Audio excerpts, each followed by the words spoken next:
Everyone, welcome. We'll get started in just a few moments.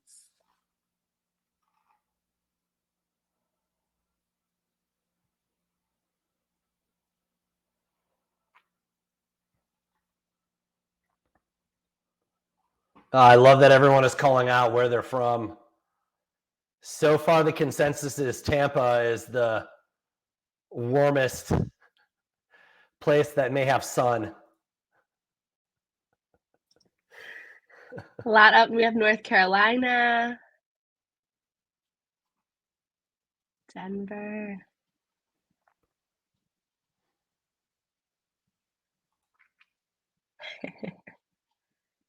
I love it. Victoria, I'm going to go ahead and share my screen. Sounds great. Let's Sounds make great. sure that Looks everything's doing what should be happening. Love it. How we looking? Looks good to me.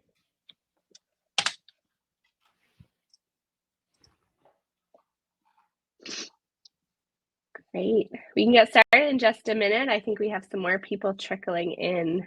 Perfect. I also saw the shout out. It's sunny in Calgary, but I would imagine well below freezing. Much warmer than last week, it looks like. Vancouver. We have a lot of Canada. Hopefully I saw the not. shout out from Dallas as well. That's where I'm from. Suburb, Frisco. And hey, at least we are above freezing here in Texas. That is good. It is currently 36 in Boston today, so also above. Hey, there we go. 36 in Boston. We're not really that much further from you, Victoria. It's 46 right now here in not sunny Dallas. Not sunny Dallas. I love it. I'll rain. Great. So we can get started. So hi, everyone. My name is Victoria, and I'm the Channel and Field Marketing Manager for the East Coast and Canada here at Critical Start. Before we begin, I'd love to go over a couple of housekeeping items. So go ahead, Jim. Yeah, you bet. So this session is being recorded. You will receive the recording within 24 hours post-event. We will be launching polls throughout the presentation. Please just be sure to click your answer once, otherwise it will take away your answer. Feel free to use the chat function in the right function panel. The more interactive the presentation, always the better. Everyone is automatically muted. If you would like to ask your question live at the end, please click raise hand and we'll bring you on stage, or place your question either in the chat or text Q&A. Post-event, within 24 hours, you will receive your $25 Uber Eats gift card for staying for the full event. These must be used by January 31st. Now, I'd like to hand it over to Jim Rohde, Certified Information Systems Security Professional and Vice President of Pre-Sales Engineering here at Critical Start. Jim, all you. Excellent. Thank you, Victoria. And thank you, everyone, for joining this morning and afternoon, depending upon your time zone. I really do appreciate the comments in chat. That's fun. Everyone's talking about where they're based and what the weather looks like. I will certainly say here in Dallas, it is a little bit on the overcast side. At least we are finally above freezing compared to what we had last week. But I'm sure you all are not here to hear me talk about the weather. Let's get into really what we're planning on covering today.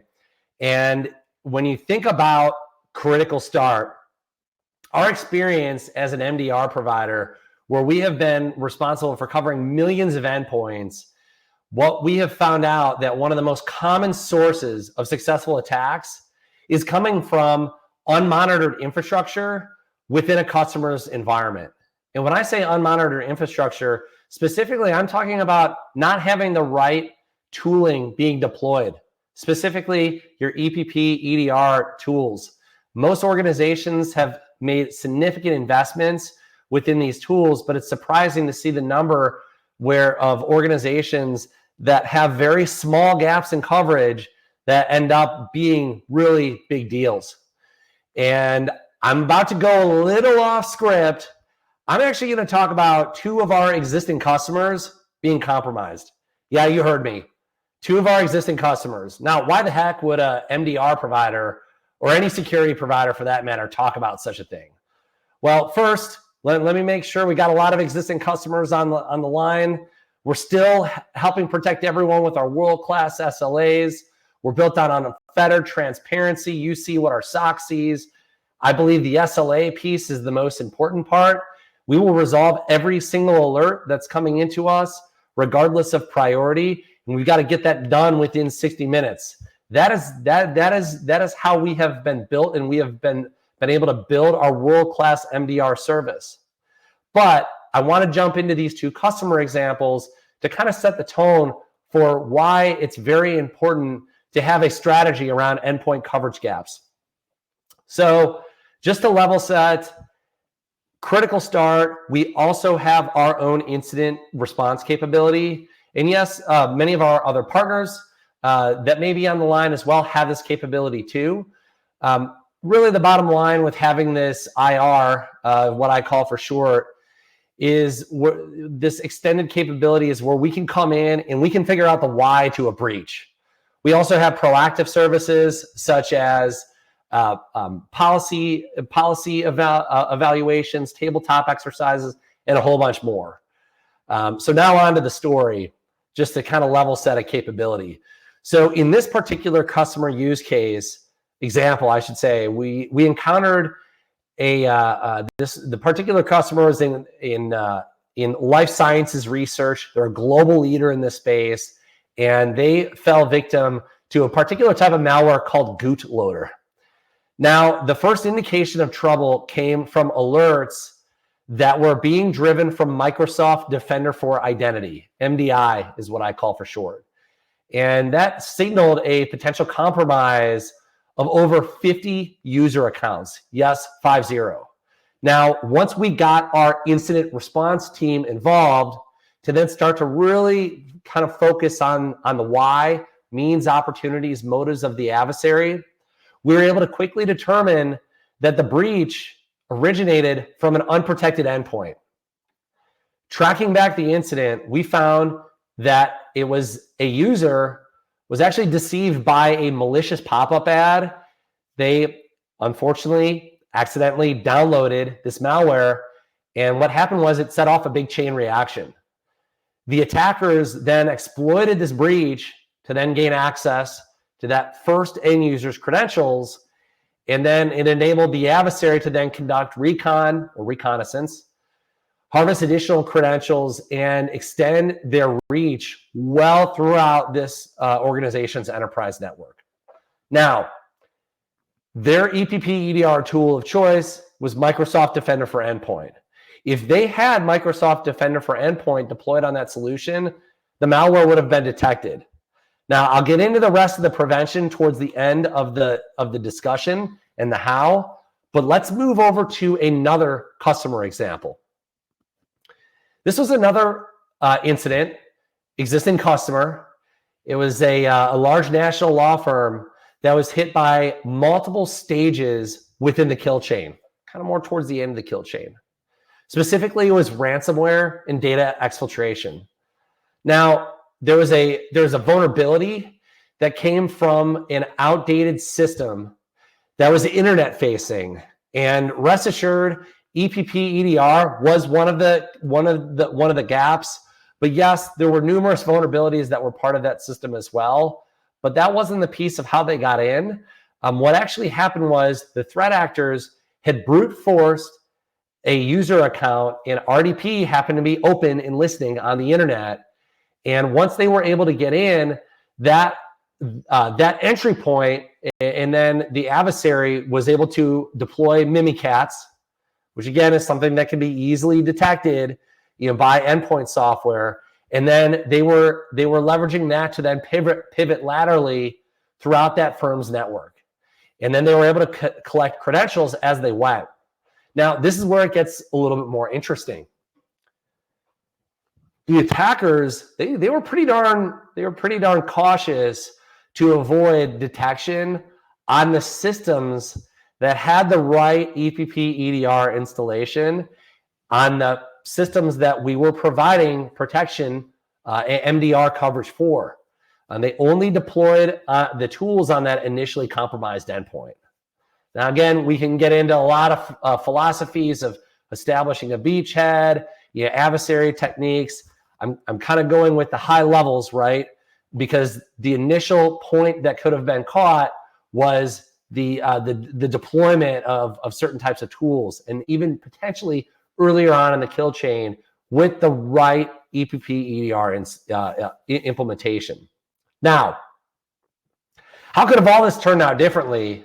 Well, this is where we're going to get into the whole kind of point of the presentation, and we're going to talk a lot about what can be done to protect your organizations from these undetected threats. And then we'll go back to the use cases and talk a little bit more about the remediation path.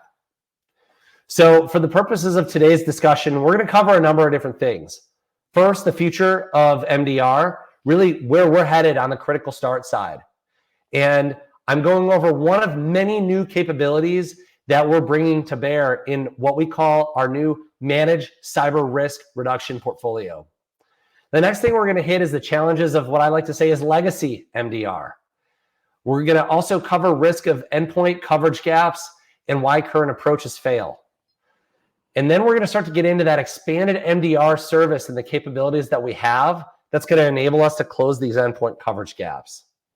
We also have another capability that kind of intertwines with this endpoint story, and that's around risk rank reduction recommendations, or what my team affectionately calls R-cubed, general cybersecurity recommendations.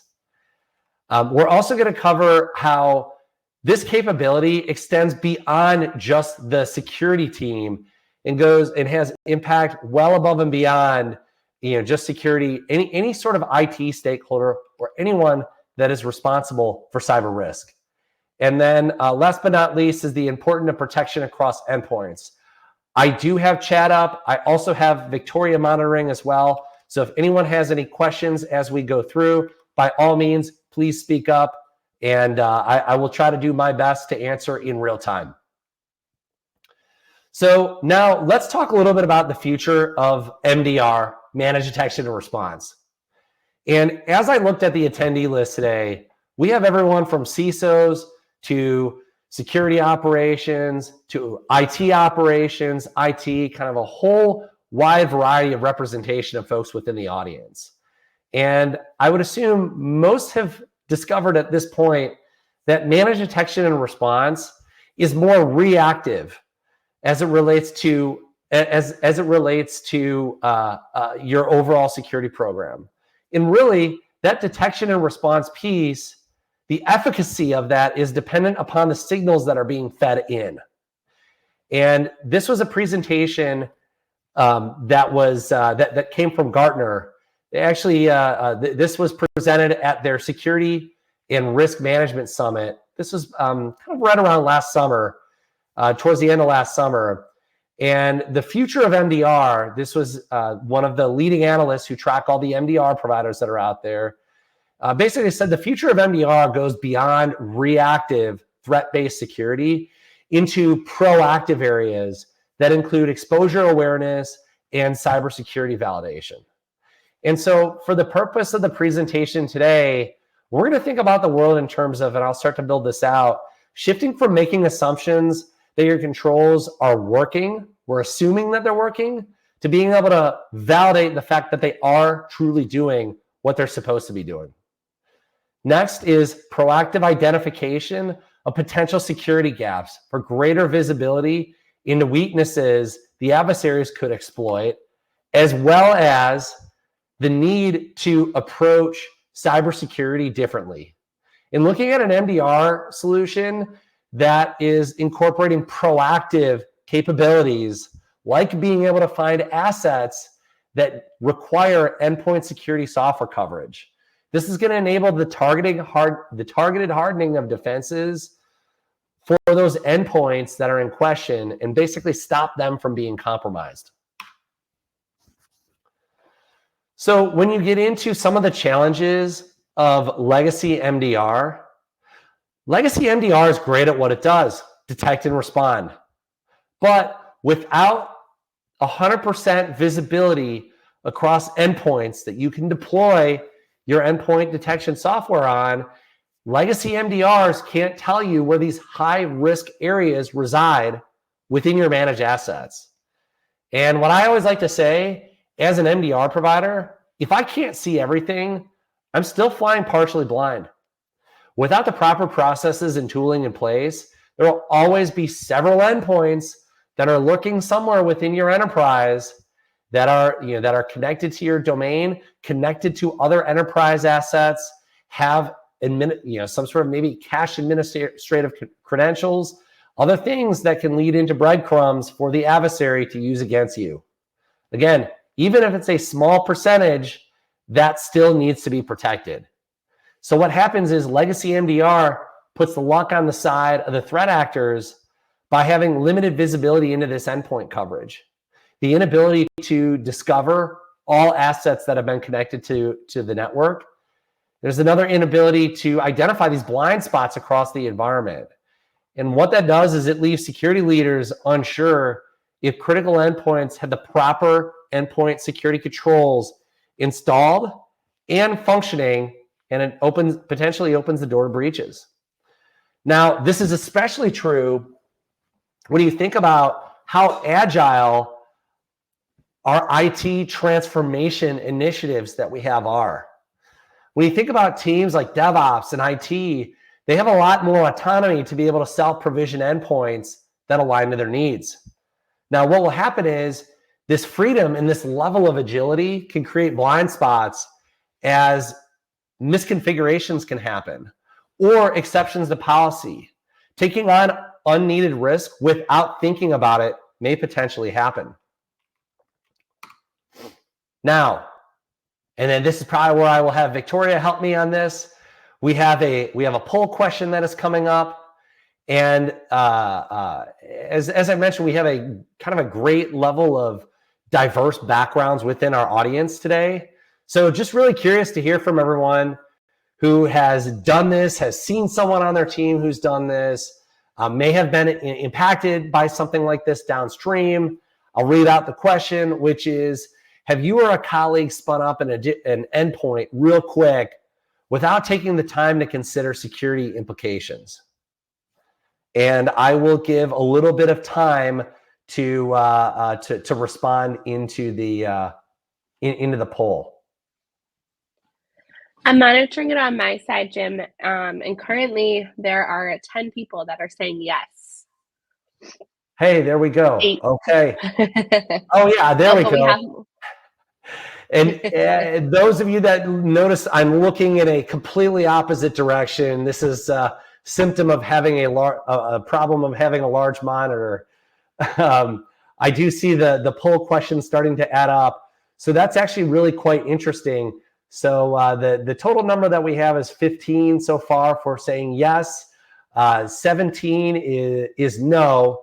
So that's good. At least that is probably the representation from the practitioners that may have a lot more kind of robustness within their program. And then 9 is, I haven't done it, but I've been affected by it. And I will also openly admit, way back when, way back when, I have been managing technical teams for well over a decade now.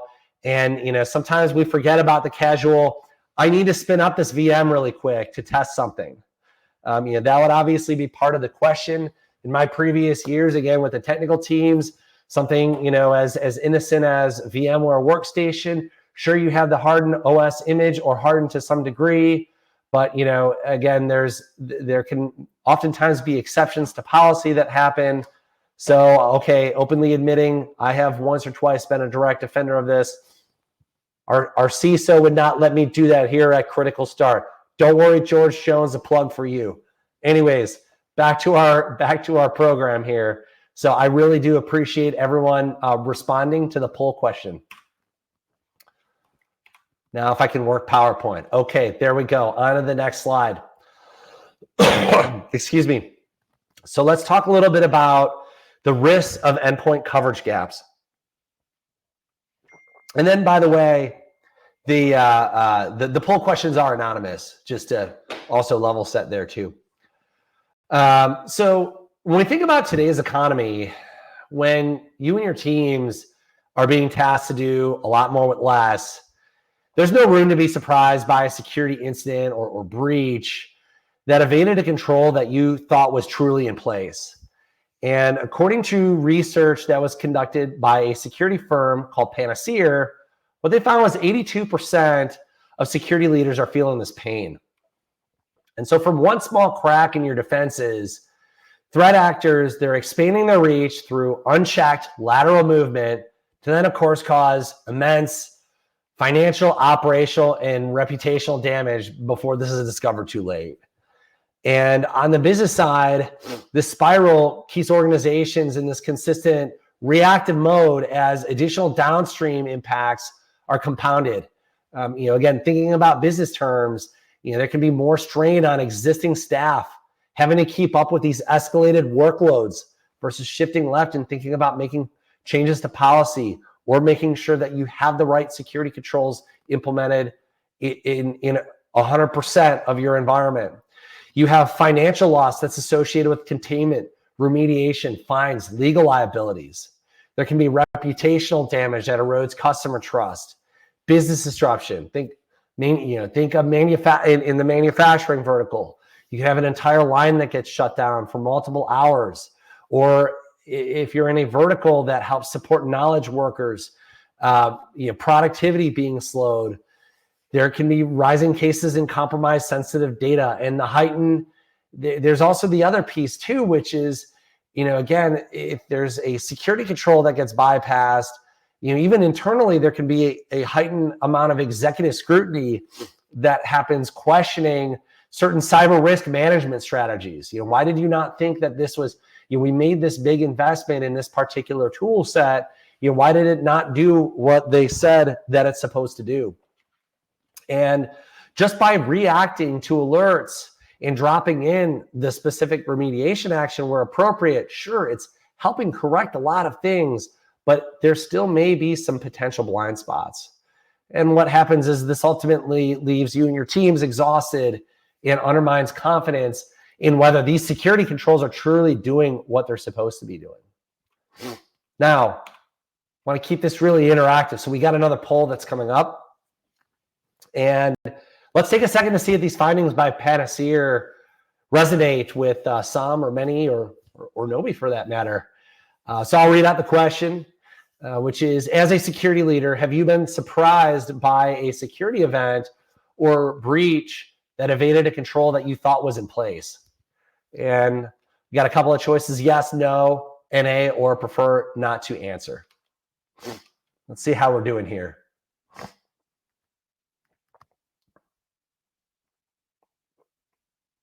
Wow, that was fairly quick. Okay, and then just to confirm, Victoria, everyone can see the poll responses in real time as well, right?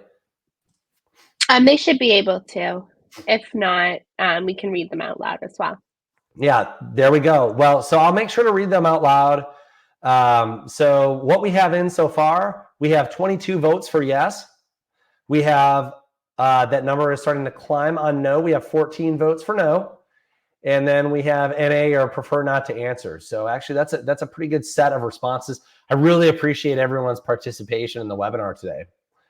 And again, right, obviously, being realistic, of course, today's focus is around endpoint coverage gaps, but I'm oversimplifying things in saying, again, the number of security controls, that even a, smaller cybersecurity organization can have go in the 30, potentially 40 different, cybersecurity tools, thinking about policy, what frameworks you align to. So I know I'm kind of simplifying this question, but really appreciate everyone providing their thoughts. So back on with the presentation here. So let's get into why current approaches fail.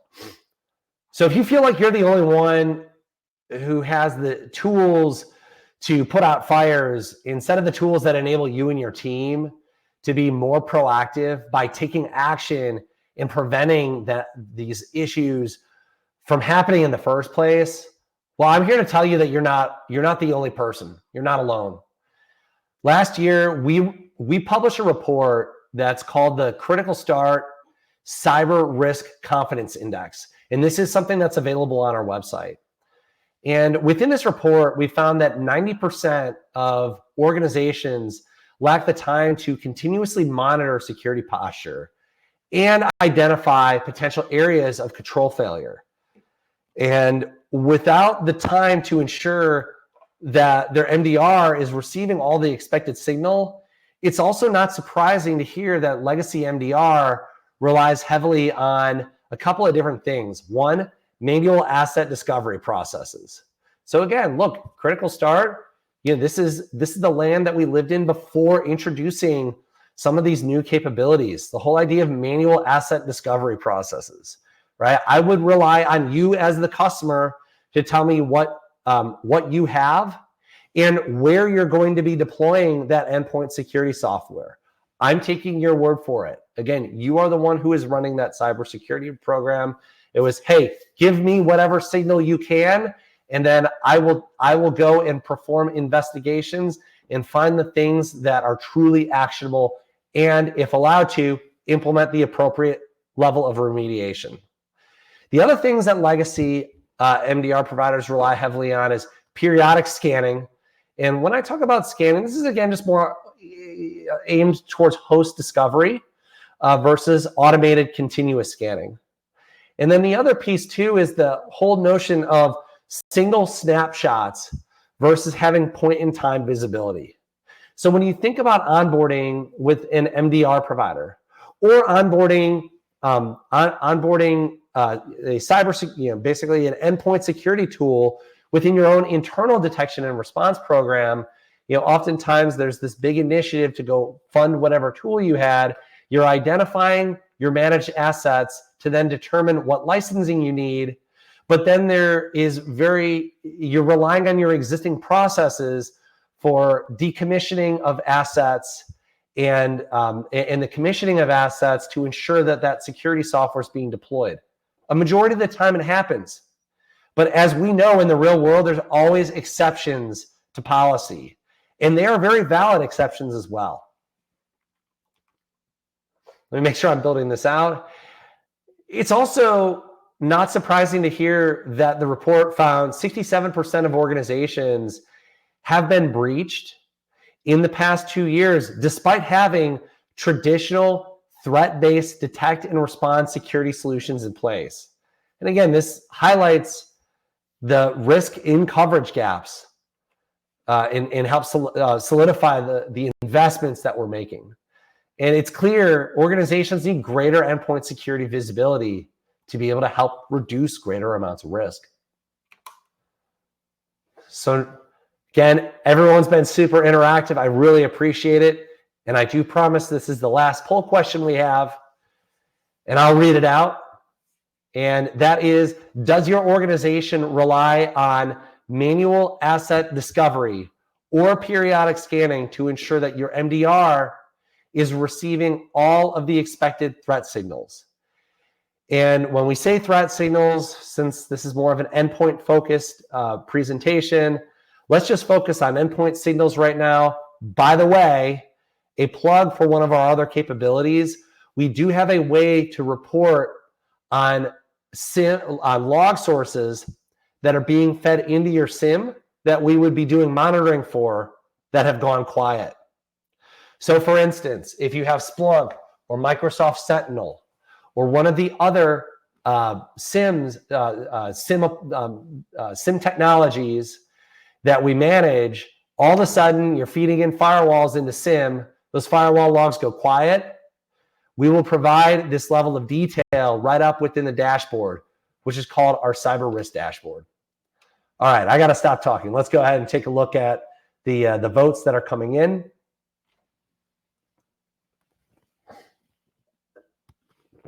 I'll give myself a water break as well. Okay, yeah, again, really strong responses. Appreciate that. And just to kind of read off what we have roughly the majority of votes is yes, 33 votes. We have 17 votes for no, and then NA or prefer not to answer. That number just bumped up by 1, which is 14 votes. And by the way, as it relates to asset discovery, again, my own personal experience, excuse me, I blame the cold air and maybe a cold on that. But my own personal experience having, lots of different conversations on this topic over the past 6 months, you'd be very surprised to hear even larger organizations, which of course have an exponentially larger number of endpoints to manage as far as asset inventory goes, still implement a very similar mechanism. There was one very large organization that I worked with. They had a asset inventory initiative. They brought on an intern for an entire summer to go work with their vulnerability management tool, fill out spreadsheets, go track down various asset owners to understand who owns what and how and when endpoint security software can be deployed on these tools. So it doesn't matter what size of organization you are. Again, a lot of companies struggle with this because what happens is it's truly a cross-functional initiative. And that's one of the things that we work to go and solve. I'm going to go ahead and double check the chat. Okay, excellent. I have an answer. Being a firefighter doesn't work. Better to be more like Smokey the Bear. Only you can prevent forest fires. I'm probably dating myself with that commercial. Anyways, on to the rest of our discussion. So being able to close endpoint coverage gaps is really kind of the next piece. And at Critical Start, our expanded capability is delivering an integrated solution. And this is including easy to understand dashboards, such as the number of endpoints that require EPP EDR, highlighting endpoint coverage security gaps in unprotected assets. And look, since we see a ton of alerts, that's what we have been doing since we started as an MDR provider. We can also make recommendations on policy adjustments to your EPP EDR solution. Now, this is delivered in two different ways. One is through our minor attack mitigations, and this is a new capability that we're bringing to market, along with our cybersecurity recommendations, or what is called risk rank reduction recommendations, R cubed. We take MDR to the next level by increasing visibility within an asset inventory listing and finding ways to improve policy within your endpoint solution. We're also making sure that the SOC is receiving all expected threat signals, right? Again, I need to see as much as I can, so then I can go perform analysis and triage on it. And then last but not least is being able to see risk recommendations. And I'm not just talking endpoint coverage gaps, but across your entire cybersecurity program.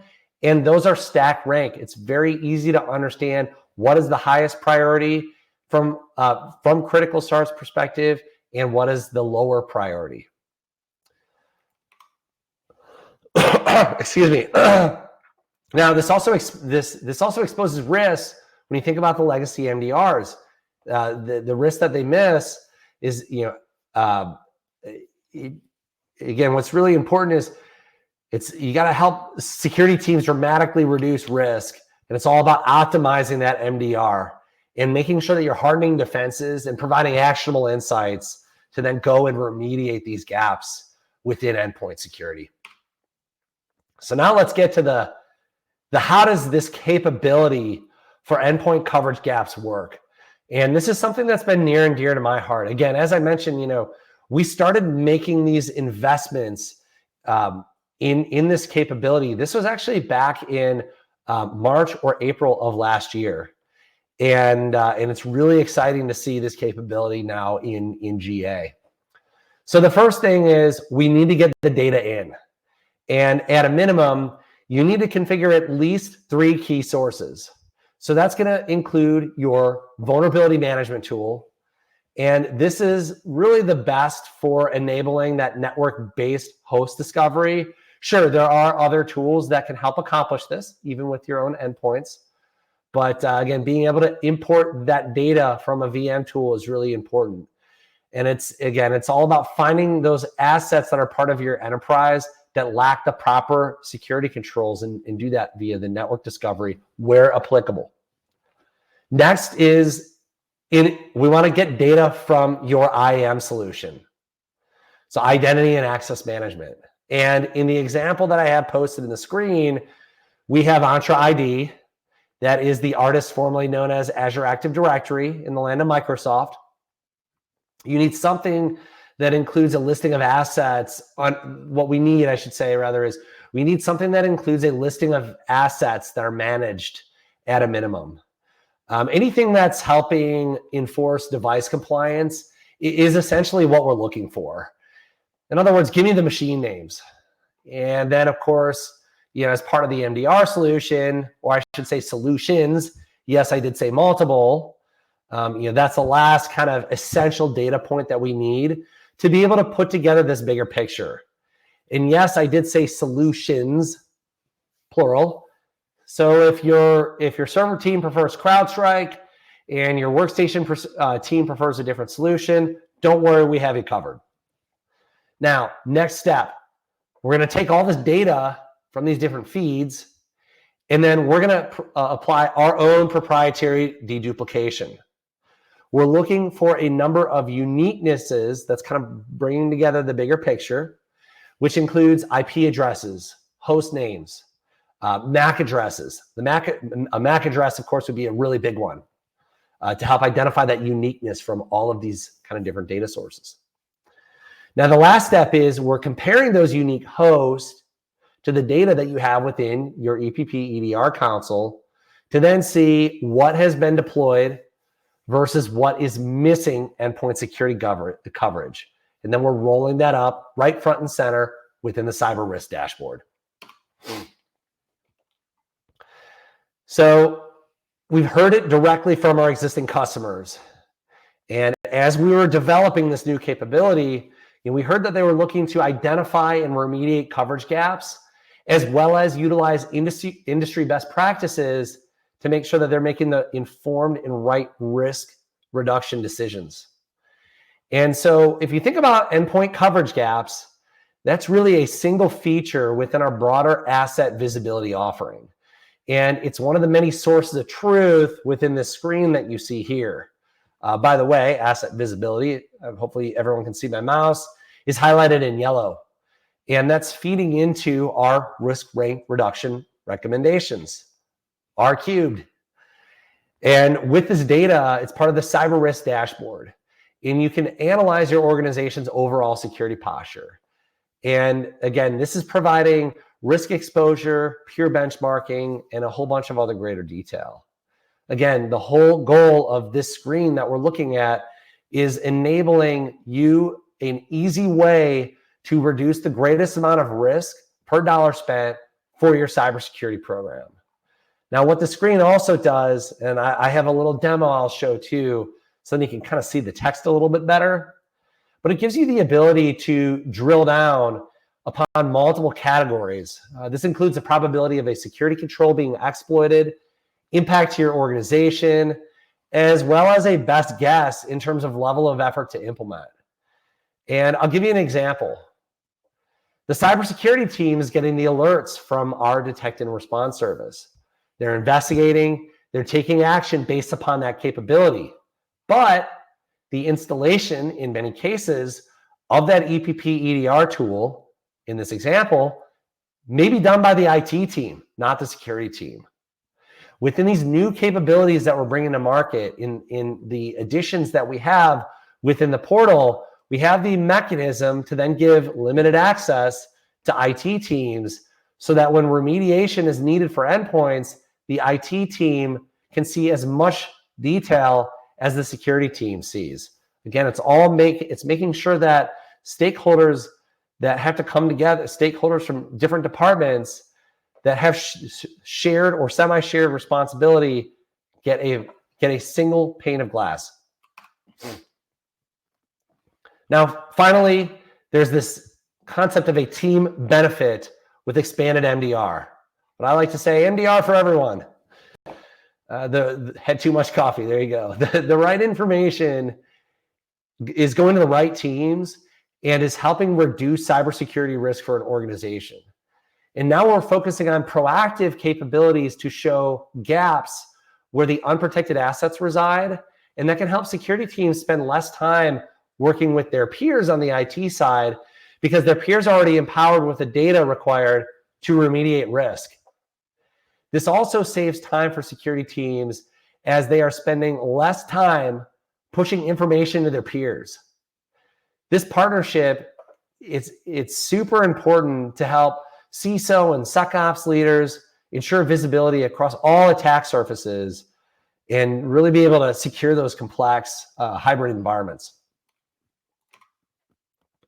Okay, so we've covered a little bit. With all this in mind, let's go back to the case studies we started this presentation with. And both of these incidents, they underscore the critical importance of comprehensive protection across endpoints.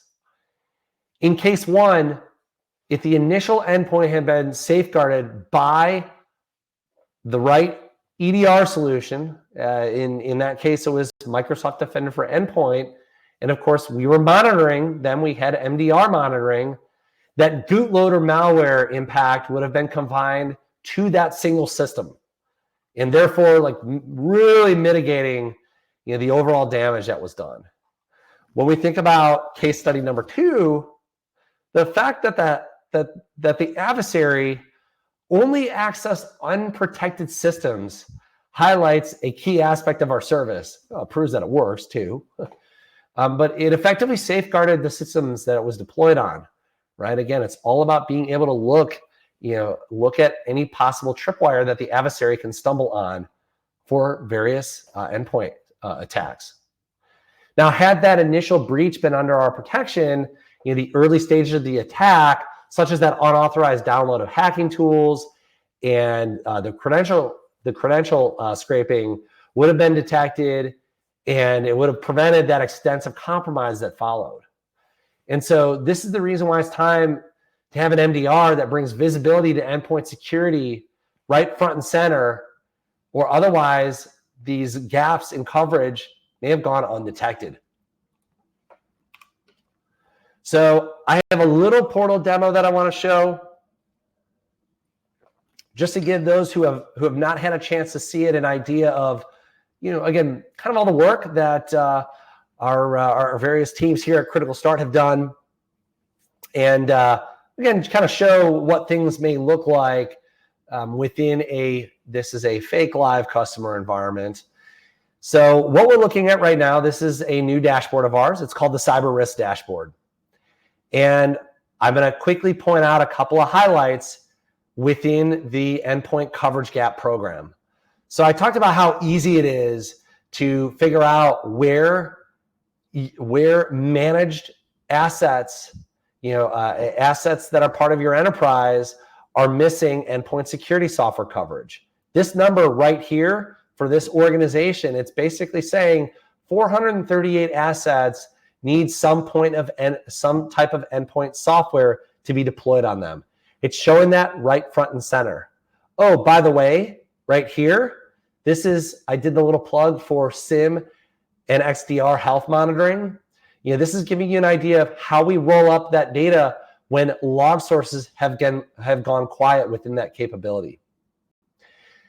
The other thing I want to call out as I shift here, we have the ability to then jump in to asset visibility and look at more detail of how we've made conclusions on this discovery. What sort of data sources we're pulling this information from, the aggregate, which includes duplicates of hosts, as well as those hosts where we are applying our own deduplication process to then figure out what is truly unique. The other thing within our asset visibility capability that we have is being able to show a listing of assets that require that software to be deployed. Now, 400 endpoints, 400 hosts, that's probably a lot to remediate. So where would I start? And this is another capability, a new capability that we're bringing to market on the Critical Start side. For onboarding with this new capability, you have the ability to assess asset criticality within each host. Tier 0 being something that is really important, perhaps like part of woven into your cybersecurity fabric of the organization, all the way down to a tier 4, and maybe that's an ancillary asset. You have the ability to then score that all throughout for each and every asset. And what that does is that will enable you to prioritize where can I reduce my greatest amount of risk within my endpoint security program. We can pivot right front and center and look at the more important ones. Maybe there was some on-prem domain controllers for whatever reason that are missing that endpoint security software. Maybe there's other hosts that are critical to your organization that need to have that on. We're able to relay that information up so it's very easy to digest when operationalizing this program. One other thing to call out from the cyber risk dashboard, I talked about the risk rank reduction recommendations. That's found here. And as it relates to policy, and there's a lot of different things, everything is dynamic for each customer, the recommendations that we're making. Again, it's all based upon what we are seeing, based upon the services that our customers are consuming. But all of this data, doesn't matter what you have, gets aggregated right here within the cyber risk dashboard to tell you what you should focus on, what we believe you should focus on, and what is the most important thing to look at. Last, minor attack mitigations. This is recommendations that we're providing since we have the ability to look at the world in terms of alerts against minor TTPs. Well, there's recommendations that follow. And so and again, this is a demo environment, which is why you see 0, but we have the ability to rank in terms of alert volume, pure alert volume. And that will also help provide some guidance around where to place your bets around remediation, helping reduce the greatest amount of cyber risk. So this is a very, very quick overview of the portal. By the way, my team and myself, to some extent, we do a lot of these portal overviews. For anyone who has interest in kind of a deeper dive on the portal side, please let us know. But I will go ahead and jump back to the final slide within the presentation and wrap with the conclusion, which is endpoint security gaps. They create extreme risk. And that's why taking a proactive approach to confirm that any endpoint that should be able to get that endpoint security software deployed on it, it's happening. And if it's not, you have the ability to have an easy to consume way to figure out where the gaps are. Well, let's not forget about the policy component either. With expanded MDR, security leaders can uncover and remediate these gaps to optimize detection efficacy and work smarter and keep their organization safer. So I really appreciate everyone joining me to discuss how to really maximize one's defenses with Critical Start MDR, or our biggest kind of category that we're in, manage cyber risk reduction, and address the challenges by putting the right controls in place. So I hope everyone enjoyed the thoughts that I had on the topic, and can certainly address any questions that might be in chat, or maybe we can mute lines or raise hands, and I'd be more than happy to answer any other questions that anyone may have. Awesome. Thanks, Jim. We do have a couple quick questions. I also launched one more poll, so sorry. So for the questions, we have, how are threats detected? Would it be an alert from the EDR, like behavioral-based detection, or correlation detection tools generate to trigger alerts? Yeah, so if I'm hearing that right, how are threats actually detected? Well, first, it's going to depend upon the service that you have from Critical Start. But to make sure I'm providing a direct answer, yes, we will be detecting threats that are coming from your endpoint security tools. So think like the CrowdStrikes or the SentinelOnes of the world. And not only that, but we are doing full investigation and response from those tools as well. right? Whether it's isolating a host or killing a process, we have the ability to remediate. Any other threat signal can be sent in directly to the critical start service. So for instance, if you wanted to send us your firewall logs or DNS logs, that can be sent to us directly. That's through our managed XDR capability. But then one of the other leading ways to ingest a lot of threat signal would be coupling with your SIM solution. And there's a number of different SIM solutions that we support, being able to take that signal in from a wide variety of cybersecurity tools, figure out what is ultimately a false positive, and then what is actionable. Great, thank you. Does the history record only the point in time tier rating? So if an item is moved from tier 0 to tier 1, for instance, that does not have an effect on the previous status and data, right? Oh, wow. That is a really good question. So the dashboard, the dashboard updates at a regular interval, and I believe it's every 6 to 12 hours. I can get confirmation on that. Again, I want to make sure I clarify, I'm just talking about the host inventory, right? MDR is something that is basically near real time. We've got the contractual SLAs. Specifically on the history, that tier rating, yes, it's going to be whatever you're recording as point in time. So if you're, I should say, it's helping you on the side managing the program make that determination of what asset is considered a risk. So there's not, it's ultimately how you make those changes and then further refine your search is how that works. Hopefully I'm explaining that well. It's going to be driven more on your side as you make changes. Awesome. We have one. When you were showing the legacy MDR slide, Ernest, I believe this is what you are referring to. Does it include the phishing campaign? Oh, very interesting. Okay, so that is a great question. I at least want to do a plug for some of our other capabilities. So one of the really neat things that we can do is work with email phishing. If you think, for instance, within the Microsoft security portfolio, MDO, Microsoft Defender for Office, there's a lot of neat things that they can do around email phishing analysis that is included as a capability as part of our MDR service. We also have the ability to look at end user submitted email phishing as well. And there's some really neat ways that we can go and investigate a possible end user phish. We can also communicate back to the end user as well to make sure that they understand, hey, thank you for submitting this. Our security team, the security team, basically looking like it's coming from your own security department saying, hey, we're working on it. Thank you for the submission.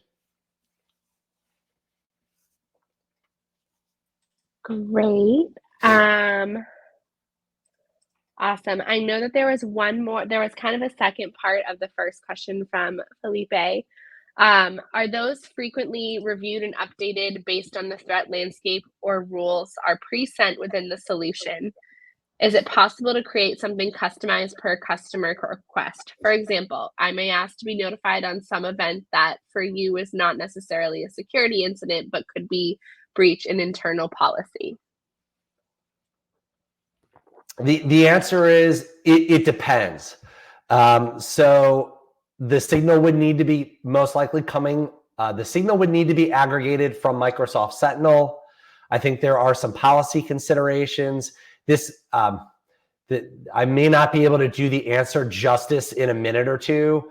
However, Victoria, if you could capture that individual's contact info, and we'd be more than happy to follow up with them. The answer Absolutely. Is potentially. Have to hear more about the kind of the question and the detail. I think the most important takeaway is we've got a lot of Microsoft security experts that are here.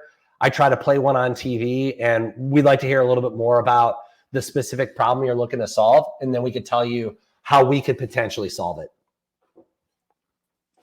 Great. I think we have time for one more question. Can you choose the type of threat response mode within the SOC team? So, for example, collaborate versus SOC team taking immediate action. Wow, that is a great question. And the answer is absolutely yes. So when we go through our onboarding process, making decisions of what level of latitude you want us to implement remediation are part of that onboarding journey. And so we can get as granular as very specific hosts or identities. If you say, hey, look, we're okay with forcing multi-factor authentication or disabling end users, for instance, with our entire user population, except for our CEO and CIO. I want to be the one who makes that decision. That can be included as part of onboarding process. There's a lot of customization that we can get to as far as rules of engagement are concerned. Great. Thank you so much, Jim. And thank you everyone else for joining. If you have any more questions, please feel free to reach out to us. You'll be hearing from our team within 24 hours with the recording and follow up. And we can answer any more questions then. Thank you so much. And I hope everyone has a great rest of your week. Thank you.